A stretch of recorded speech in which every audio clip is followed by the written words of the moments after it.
안녕하세요. 중위권 전문 입시 유튜버 입시부장관입니다. 지금까지 국민대, 숭실대 총 두 학교의 모집 요강을 함께 보면서 변화를 살펴보고 여러 시나리오를 함께 생각해보고 있는데요. 사실 비슷한 성적대의 대학이더라도 세부적으로 들어가 보면 다른 것이 너무나도 많기에 우리 구독자분들은 꼭 그런 차이점을 아셨으면 좋겠다는 생각이 듭니다. 오늘은 세종대학교에 대한 이야기를 해볼 건데요. 우선 세종대는 작년부터 자기소개서를 폐지했고 전형 또한 작년과 올해의 구성이 같습니다.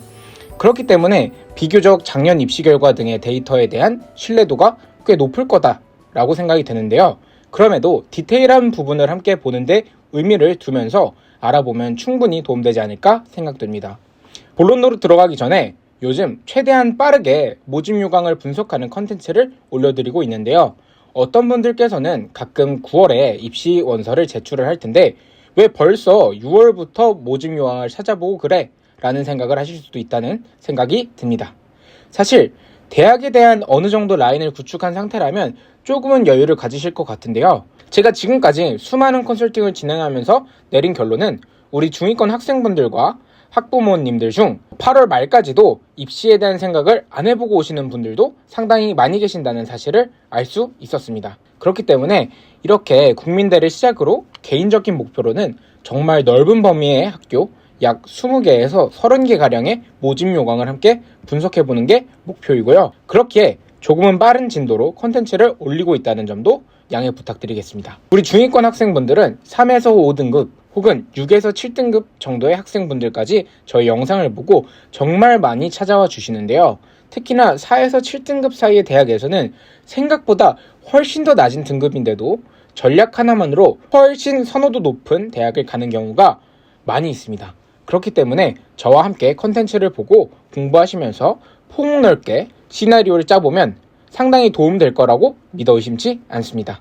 말이 너무 길어졌는데요. 세종대학교 입시 분석 바로 진행하겠습니다. 세종대학교 변경사항입니다. 인원 먼저 보시면요. 지역균형 전형이 약 10% 정도를 증가한 것을 볼 수 있습니다. 그렇다면 국민대처럼 학생부 종합전형 인원이 줄었을까요? 아닙니다. 면접형에서는 3명 정도 줄었지만 큰 의미는 없을 것 같고요. 서류형에서는 대폭 늘어난 것을 볼 수 있습니다. 쉽게 이야기하면 인원이 줄어들어서 교과나 종합전형에 영향을 준 요소는 없었다라고 생각하시면 될 것 같은데요. 조금이나마 그 차이를 두자면 교과전형이나 서류형의 중요도를 좀 높게 생각하고 있다는 것 같이 느껴지네요. 그렇다면 나중에 서류형에서 중요하게 보는 요소들을 한번 확인해봐도 좋을 것 같습니다. 추가적으로 세종대는 작년에 자기소개서 폐지 등을 겪으면서 경쟁률이 높아지는 것을 볼 수 있었는데요.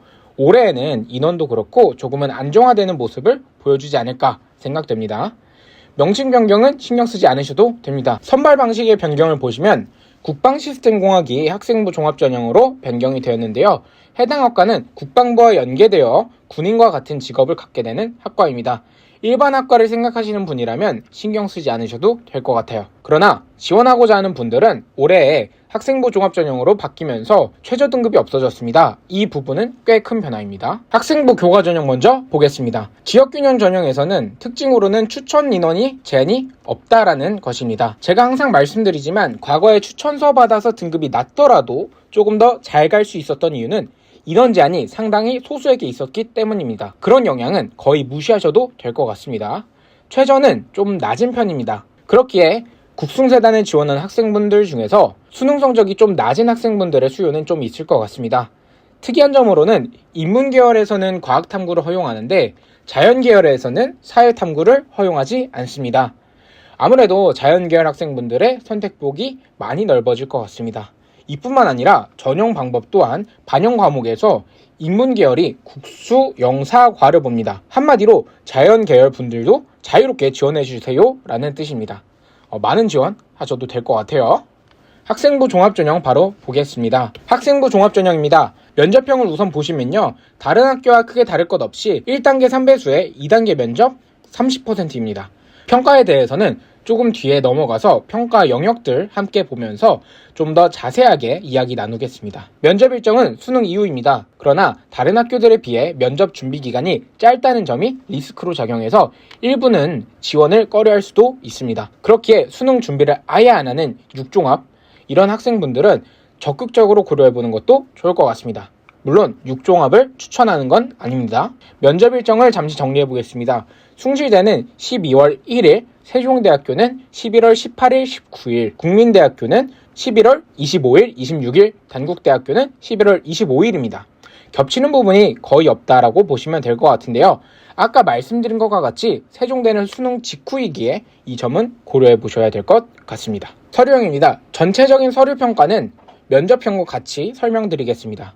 선발 원칙에서 동점자에 대한 우선순위를 보면 학생부 교과 성적 우수자를 우선순위로 생각하는 것을 볼 수 있습니다.